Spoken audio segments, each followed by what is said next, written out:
Hello, everybody. Thank you so much for being here. Welcome. I want to first let you know that this is a brand new initiative. The Resilience Think Tank is an attempt for us to be in conversations about leadership, navigating change, and how we operationalize being resilient. Being resilient sounds great. Doing resilient presents some challenges. Chaton Turner is Senior Associate Counsel and Vice President, Risk Management Disabilities Services at the University of Pittsburgh Medical Center. She manages the UPMC Intermediation Program and is an adjunct professor at the University of Pittsburgh School of Law, is a wife, a mom of three, and has been quoted in the New York Times. Chaton, welcome. And I want to start off by asking you, when you are very stressed, how do you know? What are two warning signs you notice about yourself? Well, first, thanks for having me, Dr. Gilboa, just for the Instagram. But yeah, when I'm stressed, through time, have learned how to recognize it. So I start to feel warm in my face, and I start to feel less settled. It's a very physical experience for me. Have you learned to notice it early Yes. on, or does it take a while to get your attention? No, I'm pretty aware of it in real time, because I've spent a decent amount of time working on recognizing the signs so that I can try to implement some things to help me deal with it. Awesome. And we're going to talk about those things in a bit. Let me introduce everybody to Greg March. Greg is a founder and CEO of the media agency Noble People, a member of a network of successful founder entrepreneurs and marketing executives called Beyond Hook Ventures, a husband, a father of two, and values a good afternoon nap. Greg, when you are very stressed, how do you know? What are a couple of warning signs that you notice about yourself? Well, thank you also, Dr. G, for the Instagram account. I think I get lost in my head a lot. I feel like I try to not live in there. But when you find yourself rethinking a lot, imagining what might happen, getting angry about what did happen, and it's all kind of like swooshing around up there, and you kind of lose present tense and reality. That's probably me being stressed and for long periods of time.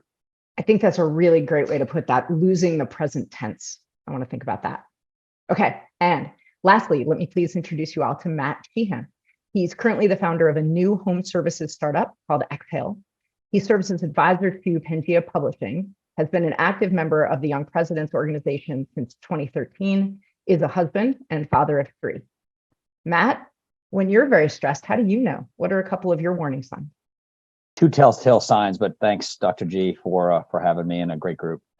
My dad taught me years ago two things that have stamped my life. One, energy comes in multiple forms, and all great strengths taken to an extreme are weakness. So what I see during stressful times are two things. One is kind of like Chaton, but it's not in my face, it's in my stomach. It's almost like when I was going on my first date in the 8th grade. It's not butterflies, it's a knot, and it stays there for days. And I can start to feel it even if I don't know why I'm stressed.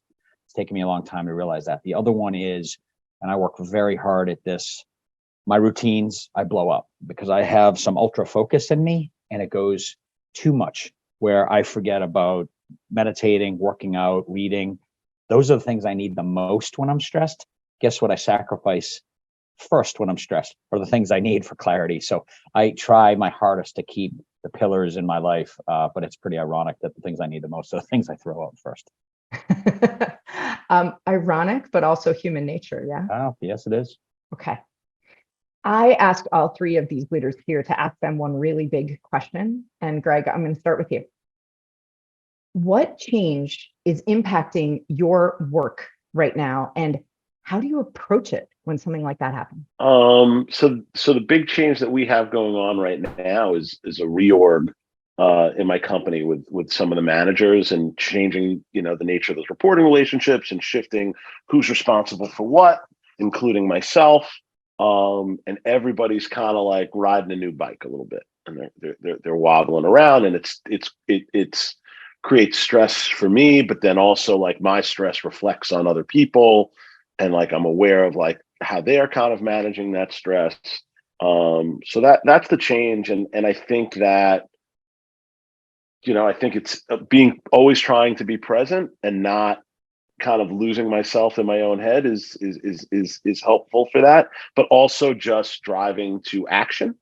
So like if we're talking about something, like I think you can talk a lot of things to death, and when you feel that happening, you just try and go, what is the action that needs to be taken, and like get everybody kind of aligned and committed to like whatever that action is take accountability for yourself or assign accountability to somebody else. And then you can get to the next thing. And then if you feel like there are some like stresses that are like lingering over that, because I do think that can go pretty harsh, you can have a separate conversation with that person and go, hey, there was some tension around that thing. I'm glad we're going to take that action we talked about, but how you doing? And then you can kind of separate those kind of conversations from, deciding towards actions to like checking in on people, almost as totally different conversations, because often they get compounded into the same moment, and you're probably doing both poorly. That makes total sense to me. You said something like it was obvious, though, that isn't obvious to me, which is you said, get everybody aligned around an action. As a leader, how do you like, knowing you and knowing most leaders, we know what action we want to be next most often. But how do you get everybody aligned, especially if they're in that riding a new bike, uncertainty, stress zone? You're not going to always necessarily get like 100%, but align that like a reasonable play is like one of the way I kind of manage is I'm not going to very, very seldom. And and it could possibly be never. Do I, let's say a management team of 5 or 6 people, do I stand in front of 5 or 6 people and say, go this way, even though the 5 of you think go that way? So like you kind of feel out the room. If there's a tie, you get to be the tiebreaker, or you assign somebody who's accountable to be the tiebreaker. But like if it's anything in the neighborhood of 60-40 in either direction, somebody's going to you make it somebody's responsibility to make the play, and we go, okay, we're aligned. At some point, somebody else is going to call the play, and I think hopefully we've created a culture where like people are like, all right, well, I've weighed in. It's not my play to call. I'll be accountable for something else. I'll be making the call on something else, and they'll get their turn. So a line isn't 6 yeses. A line is like a line on, this is the way we manage things, and we accept that, and everybody's been heard. That's a really important piece, I think, because you're saying you want everybody to be heard, but you also don't want to get stuck in talking it to death. And you talked about that even in your own stress navigation, that you can get stuck in your head in what I wrote down as what ifs, although you didn't put it quite that way. You said, like how it might go or what might happen. Right. How do you first for yourself get from, and this is a phrase I like, get from what if to what is, to get out of that, like, well, spinning forward, like I think of it like skipping a rock on a lake, right? Stop skipping so many steps and just be like, well, what is right now is this. What's the right action to take? How do you convince yourself to get out of what if? I think you guys, I don't know if I 100% understand the question, but if I do, I think the answer might be, I think it begins with like a steady acknowledgement that fear is a bad thing. Like any decision made from fear, like you want to try and eliminate. I mean, there's practicalities in playing the odds and all that stuff. But if you're coming from a fear-driven place, I don't think that those decisions are particularly wise. So if you're playing the what if game, like if it's what if amazing, then I'll let that play out. But if it's like what if horrible, you just go, okay, I'm coming from a place of fear. And either you can't get out of it, which means like stop making decisions and like hit pause, get away, get out of that place, and then come back to the choice, which is often one of the options. I just think it's acknowledging like, where is fear fear of loss of security, fear of all these bad things that can happen. Like, I don't know, I guess being aware of when you're playing from fear will put me into a better what is, because then you see things more clearly when you're not afraid. Can I jump in, Dr. G? Yeah, jump in, Matt. Do you mind? So as I hear Greg talk, it's amazing to me how much work goes into transitions. So you talked about reorg, Greg, and I've unfortunately had to do a bunch of them. But as I hear you talk, I think about just transitions. There's a ton of work that goes into them so that you go from what if to we're committed, and that gets to alignment. But just to riff on that a little bit, I feel like it takes a lot of time and conversation and thought to get all the possibilities down to a decision, and it's never 100% sure. And I think folks, if anybody hasn't gone through a reorg or a big transition, it's a lot of work, a lot of thoughtful work, and a lot of work amongst the team. And having done it, I think I'm sweating right now, Greg, thinking about some of the reorgs I've done in the past. So I feel you, man. Well, yeah, I mean, and this, I've said this a lot. This might be horrible, but I've said it a lot. I'm like, whenever we get into like some hard decision territory, whether it's me or anybody else, what I'll often say is, I have no expectation we're going to get this right. In fact, I'm pretty sure we're going to get somewhere between like a 70 and 80 on the test. Like, even like we're in the neighborhood of reasonable choices. We're going to get somewhere. It's going to go varying degrees of bad. We could spend all the time in the world optimizing to what will still not be an A+, or we could make a call and then learn from that experience and then move faster and less spiraling anyways. I think that is incredibly useful, Greg, to think about how, because, perfect is the enemy of good, right? It's also the enemy of taking action. And so thinking about it as the goal here is to make reasonable decisions to get it somewhat to mostly right. All right, Matt, you opened it up. You are, when I read your bio, you're the king of transition. You've prepared for and navigated through and recovered from so much change. So right now, what change is impacting you the most, and how are you approaching it? So if you've looked at the newspaper, watched the news in the last 6 months, you understand what's happening to publicly traded companies in their valuations, and that's leading down. Wait, you're giving me too much credit. I've seen it, but that doesn't mean I understand it. Okay. So if you watch in the last 6 months, and if you watch a lot of the big publicly traded companies, specifically technology companies, what's happening is, because of recessionary concerns, the world is pushing down on how the valuation of those companies, the stock price of those companies. What you see is the companies doing a lot of layoffs. Okay, that trickles down, and I'm far from being public. We're a small Raleigh, North Carolina only business. But what's happening is, as I'm raising money in Atlanta in a hotel, and we're having investor conversations, and that valuation pressure is coming all the way from the publicly traded companies all the way down to us little guys who someday will be really big. And that is a expectation change that I was not hoping for when I started the business 2 years ago.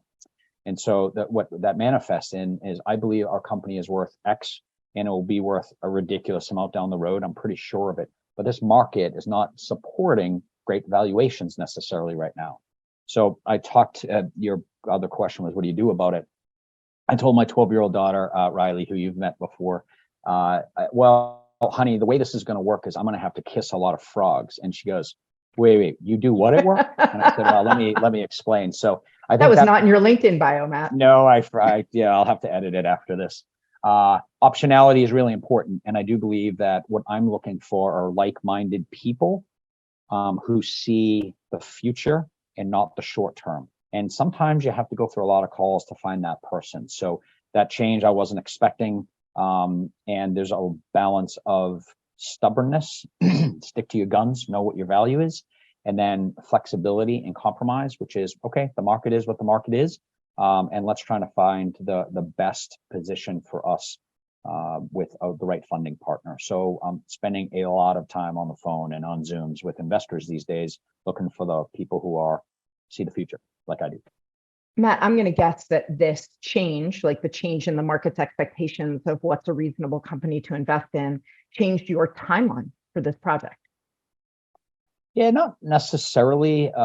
We started it basically in COVID, and folks have said, are you not starting a company in COVID? And it was just the right time for me to start that business. Ironically, if you look across history, a lot of great companies either came out of recessions or showed their strength through recessions. So I'm not worried about that. And actually, there's some trends that support us. So the timing to start the business wasn't driven by that. How much to raise, how fast to go, how many people to hire. Those are very sensitive decisions right now, because I would love to go hire 25 people. I can see the path. I just can't do that now given our funding, but we'll get it. Just kissing a lot of frogs. And when you kiss those frogs, what do you do yourself to keep your motivation and your perseverance when you keep hearing no? I learned, I'm 5'6", and I was told for a long time that you're never going to play college hockey. I was told in the third grade I wasn't a very good reader. So I've come to love the no's, and they fire me up a little bit. And so they're a bit of fuel.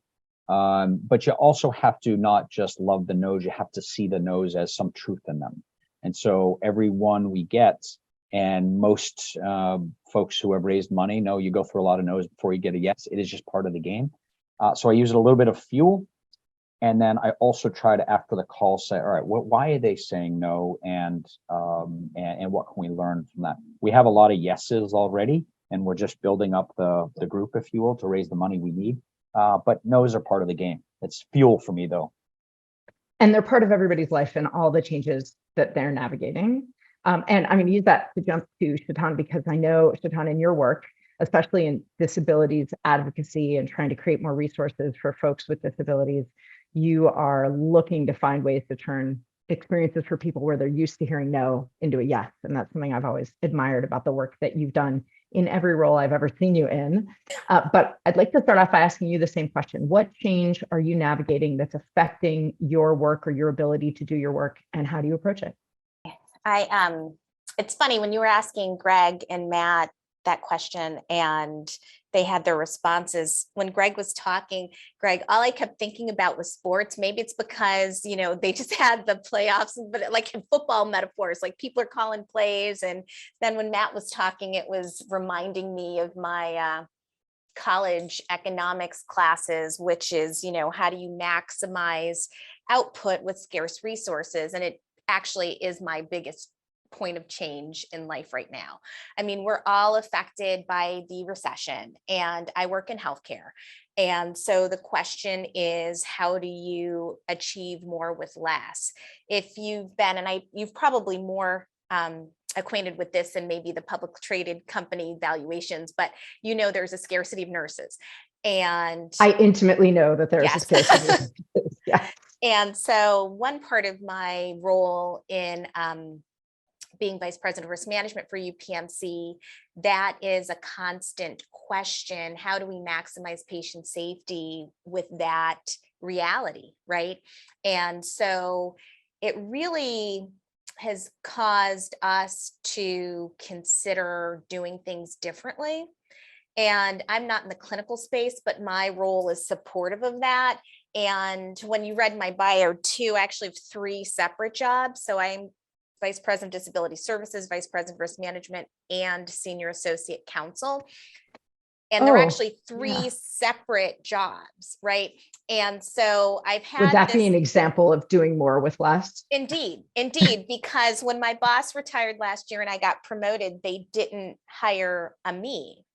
And so I retained everything that I was doing and expanded.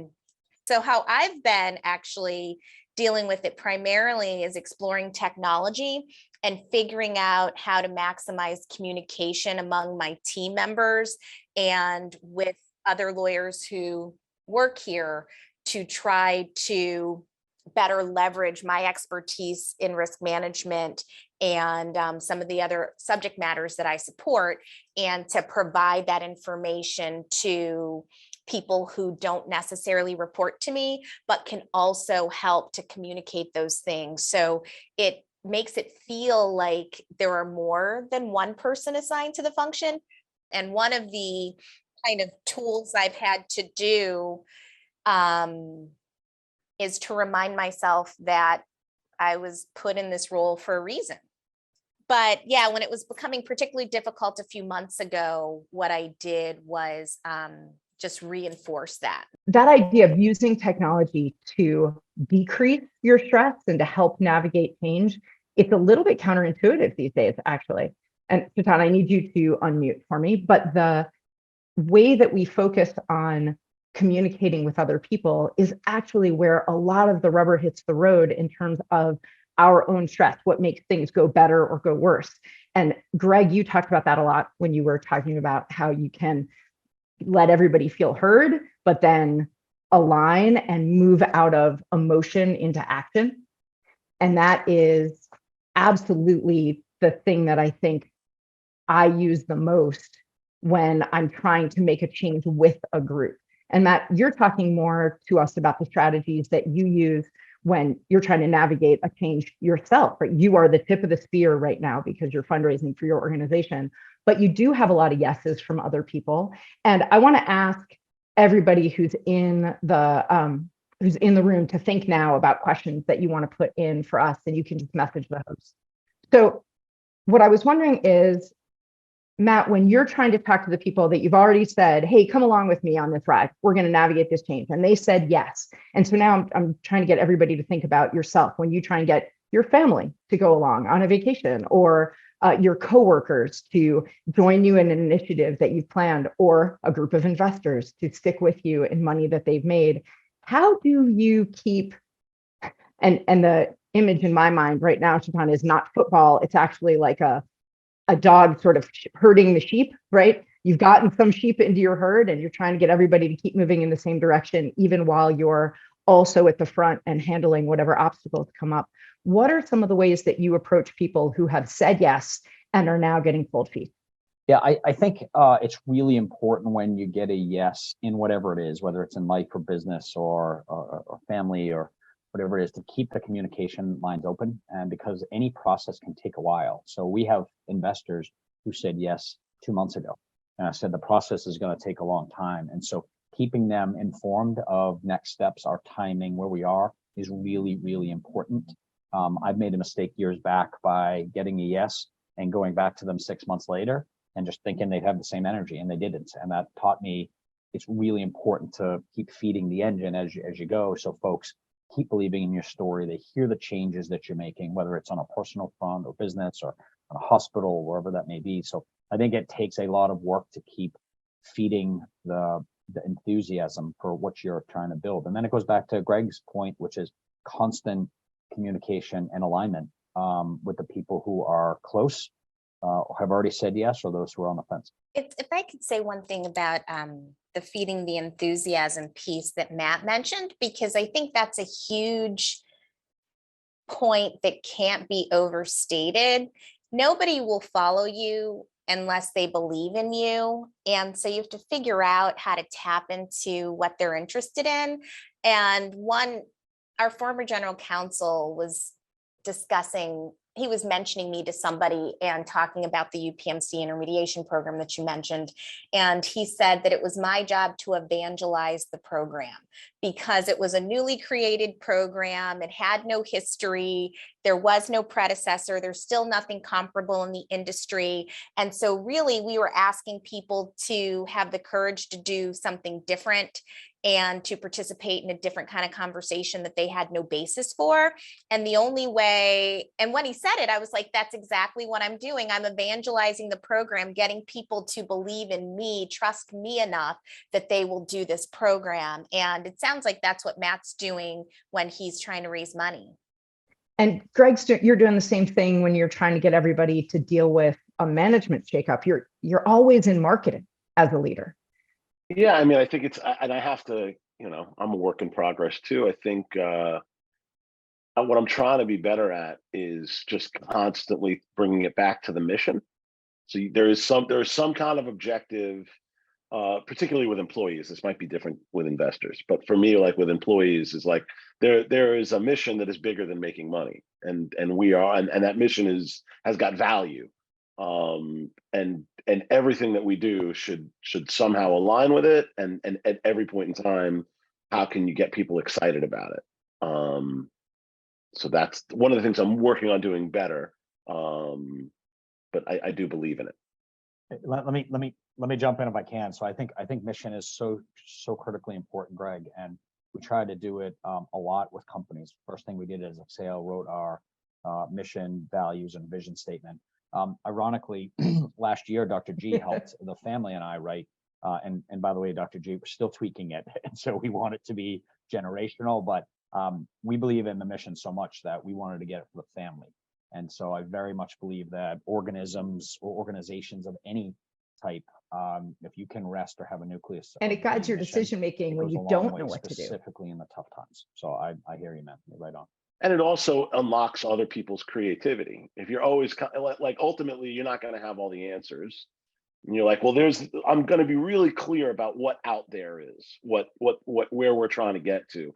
And what you'll find, or what I've found, is that sometimes from an unexpected place, some unexpected idea, when you're talking about doing more with less, you're going to get a 10x result that you would have never come up with yourself if you're clear about something exciting that everybody's reaching to. And then once you start seeing results like that, then it becomes easy to be like, oh, wow, this works. Let's keep doing it. I think Greg's right. You have to crystallize the objective so that everybody understands what it is. And then, to your point, people on the team then feel comfortable making suggestions about how to get there because they understand the objective. Where it's less productive, I think, and more frustrating for team members is when the leader doesn't really know what the objective is or doesn't crystallize it for them. And so then they're not comfortable making ideas and contributions. And then it's more stressful for the leader because they're the only person who has the clarity. Travis in the chat pointed out, we rise and fall on communication. It's not just knowing what we're doing or having the good ideas, but being able to communicate them. And Chris, I appreciated your point. He said, to what Matt was saying about making sure investors are still warm and not just assuming that because we brought them on board 6 months ago, they still believe. He said, new employees are like new investors. We think once we've hired somebody and we're providing their paycheck that they must by definition be on board, but that they also need us to keep that fire warm, keep feeding. If we've done a good job, if the mission is the kindling, we got to keep feeding that bonfire. We had a really good question, and Chaton, I'm going to throw it to you first. Bruce wanted to know, in terms of helping people navigate change, cross-generational communication can be a real challenge. And in healthcare, you might have, working at the University of Pittsburgh Medical Center right now, 5 generations of people working there. So how do you approach that? Takes a lot of work and creativity, right? And to Greg's point, you can't assume that you have all the answers. And so on my team in particular, we have probably at least 3 generations working, maybe 4, depending on where their ages are. And so we've asked people how they like to receive information and have tried to deliver in those ways. So recently we started using the internal social media platform to amplify some of our risk management objectives and tips that people can do to try to reach some of the Gen Y and millennial nurses who are more comfortable with that platform. We know we're not going to hit some of our more seasoned nurses that way. We communicate via email. We also but we recognize, because the other thing you didn't mention in your question, but you're aware, is in addition to the professional workers we also have our environmental services people and folks that don't even have access to a computer on a regular basis, right? So it involves using traditional communication, like showing up, pressing the flesh, and sharing the message in person, even in this remote world. And also it involves using different types of technology to reach different user groups. And so it is definitely been a recent exercise in creativity and kind of communication gymnastics, if you will, but we found it to be effective. Okay, Greg, I want to ask you this question that came in because you've done this. Someone wants to know, do you ever consider walking away or going in a different direction if you find you're needing too much energy to get the results you need? So when you decided to found your own company, was what made you decide, either in the positive, like now it's time to jump to Yeah. go do something else, or whether it was, I'm putting in all this energy here and I'm not getting to what I think I need to get to. What pushed you to finally make that call? Just the only thing that's throwing me is like, I don't know if energy is my, Okay. is like the meter with which I walk away from something. Like if it, I guess I could put a lot of energy towards something if I'm excited about it. And if it requires even more energy, it's not a problem because I'm excited about it. I think it's the excitement that will reveal then, because you mentioned before, I like to take naps. If I want to take naps, it's not because I don't have energy, it's that I'm not excited about what it is that I'm doing. It's, yeah, am I excited about the thing? If I'm excited about the thing, I find ways to do the thing with which I am excited about. If I'm not excited about the thing, if you want me to do it for 6 minutes, I'm going to like probably not, like, that then you are enforcing a discipline on yourself of like, I've got to be a person in the world. And even though I'm not excited about it, I have to fulfill my obligations as like a partner, person, leader, whatever. But I try and bend my life so that feels difficult infrequently as much as possible. That makes sense to me. Matt, I'm going to come to you with our last question of this Q&A segment. And that is this. We talked a lot about mission. And Ian asked a really good question in the chat that, Ian, I'm going to summarize rather than read. He's really asking about getting that alignment, getting everybody looking at something in the same way. We talked about culture. It's great, and you're at the beginning of a project, so you might be thinking a lot about how you build culture in your new endeavor, but a lot of us are already in a situation in which we want to be effective leaders. How do you build the culture airplane while you're flying? It comes back to what Greg said before. Before we had a name of the business, we have a one-pager that we call the one-pager, and it is our mission, it's our 4 values, and it's our vision. And we worked super hard at it so that it would not change. And we repeat it all the time. It's in every team meeting we have, which is weekly and monthly. So repetition is a really, really important one. And then we have spent time. Culture can change when you bring new employees in. If you don't explain to them the culture that you aspire to, and culture is aspirational as much as it is just straight evidence within the organization. And so I spend the first day or two with every employee who comes in. We only have 12 right now, but my plan is to continue to do that.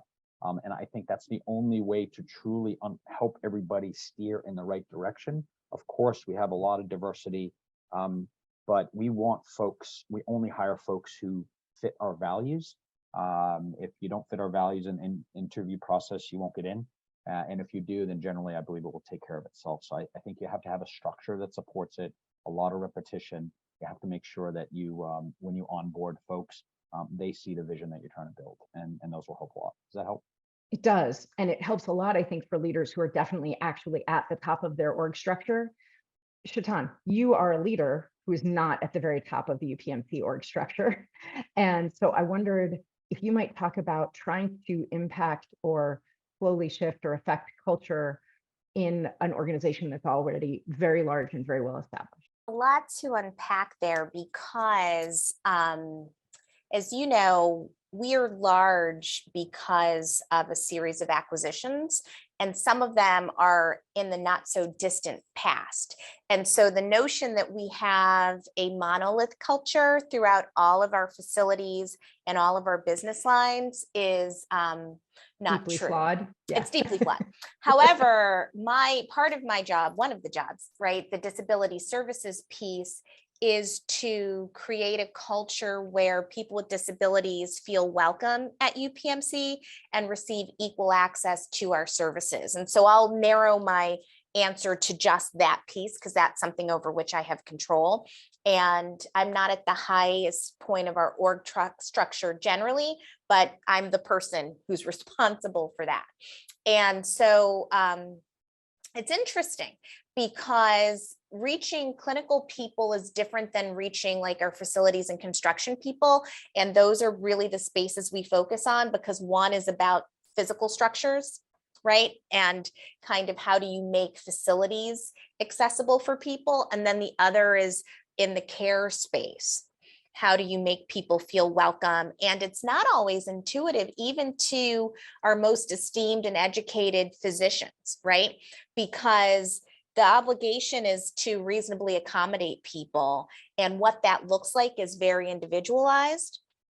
And not to go off on a tangent, but New York Times did a article last fall where physicians were surveyed, and their instinct, at least the ones that were surveyed, was to not treat people with disabilities because they thought it was too hard. So doctors might be the worst. Well, they Okay, said it out loud. Yeah. And so recognizing that, we have packaged the message differently for our physicians than we have for our nurses. We've created ways to get make it easier for people, because as you know, the electronic health record is its own thing, and it was not created by people who actually wanted to use it. And I actually wish I had done it when I was in college and came up with a bad product, because I think that's what people did. But anyway, so we've been modifying it to ensure that when people register, we capture their disability type and what they need. Because since the record's built on the episode of care and not on the person, it wasn't intuitive, right? So that's one way. And then it gets translated into a task so that the nurses can execute it. And then we've kind of belt and suspenders it with policies and also information on our Infonet. And then I have a great team that are the perfect evangelists for this work. And so they go out and they talk to people, lots of people all the time, and make sure that when they think about accommodations, instead of thinking about papers and materials, they think about them. And so they personalize it. And that's really what we've done to try to influence the culture and make it a more welcoming place. And I'm pleased with where we're going. We're not there yet, but little by little, we're making a difference. Okay, so I've heard, and I hope you all have too, some amazing strategies. I want to highlight just one from each of our panelists, but you'll get an email from me in the next week or so listing more that I heard, and I'll be really interested to hear what everyone else took from this. Greg, you talked about something that I thought was really incredibly useful when you said you can move from discussion to action and still pull out people one at a time, or pick an individual that you think is struggling with that move and separate out moving forward with action from acknowledging their emotion, that you don't have to move past the emotion in order to move to action. And you don't have to stay in conversation forever, that you can, as a leader, move the group forward, but also notice someone who's having a hard time and pick them out and address that and support them separately. Matt, something that you talked about was when you get a no, gaining from that both the truth of it, what in there was useful, if painful to hear, that you could actually make a change in how you explain it or what you're actually doing or address the problem, but also find the motivation in the no, that every no has something to teach you, but also use the word fuel, a little bit of fuel. And I think that's really important. And Chaton, just one of the gems that you dropped was you asked people how they wanted to be approached, the method of communication that worked best for them, and then you tried to deliver that. Doesn't mean people always tell us their truth. They might say, oh, email, but then fail to read and respond to their emails. But you've done some due diligence and you've proven that you're trustworthy by both caring enough to ask and then doing your best to deliver in the way that they asked you to deliver. And there are some strategies there that we can each draw out. But the main theme that I heard through this whole conversation today is about excitement. The excitement that we have to have for our mission and the clarity around that. And then the excitement that we have to evangelize, and it's a great word, Chaton, it's not one I would have come up with, and I appreciate it, evangelize out and to keep building that fire in our employees, the way Greg explained, and in investors, and really anybody that we need or want to take along on the ride that we're on. This conversation has been really worthwhile. One of the things that we started off talking about, though, was stress. And Chaton, you mentioned that feeling of being unsettled or getting kind of warm. And Matt, you talked about how you feel that in the pit of your stomach. And Greg, you talked about getting a little bit lost in your head sometimes. So I want to end our time together by asking you each a question that is guaranteed to be a stress buster. And that is, what's something that has delighted you recently, like really taken you out of that unpleasant feeling and gotten you to a great place that improves your outlook or just really lightens your mood? So, Chaton, I want to start with you. Is there something that's delighted you recently? Yeah, so I am lucky that I hit the sibling lottery, and my brother and sister are awesome. My sister recently went to this retreat in Arizona at this place. Well, we won't use the place because we don't have the rights to the name. But anyway, this is what one of my team members called my emotional support water bottle. So my sister did all of this work there to like try to improve her energy, lower stress and everything. And when she gave this to me for Christmas, she said it has special powers. And so I've started to like just rub it. Like, don't judge me when it's stressful at work, and it works. So if the genie comes out, we all want to hear about it. Okay. All right, Greg, how about you? I heard someone else give a speech about it, and I'm not going to like encompass it well, but the end of the speech was to kind of like appreciate kind of very mundane, boring moments in your home with your family, because they're really great. Like even if they're doing nothing, and to kind of take a look around and take stock of that moment. So that. Nice. That's pretty terrific. Okay, Matt, how about you? I've learned over time to try to carry some bright moments with me, even when the stuff gets tough. The other day, I was at my youngest baseball tryout, and coach leaned over to me and said, "Man, Grady has a great baseball IQ." And that was 3 days ago, and that has not left me. And so I have a bunch of those. I think I have a little suitcase of them, invisible, that I always take with. And that was one that I'm smiling now just thinking about it. So that was one that really delighted me the other day. And for me this week, I would say that I like a good, not suitable for work laugh, like laugh so hard people in the next room say, "Hey, what's happening?" And for me, it is invariably this website called Damn You Autocorrect, where people post, and I can see some people putting it in their URL right now, where people post screenshots of accidental text. And there's a really amazing one, Greg, about a woman whose mom meant to say she took a nap, but didn't.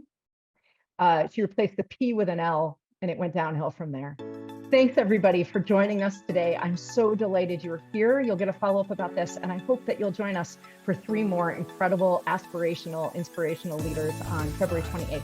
Have a great day, everyone.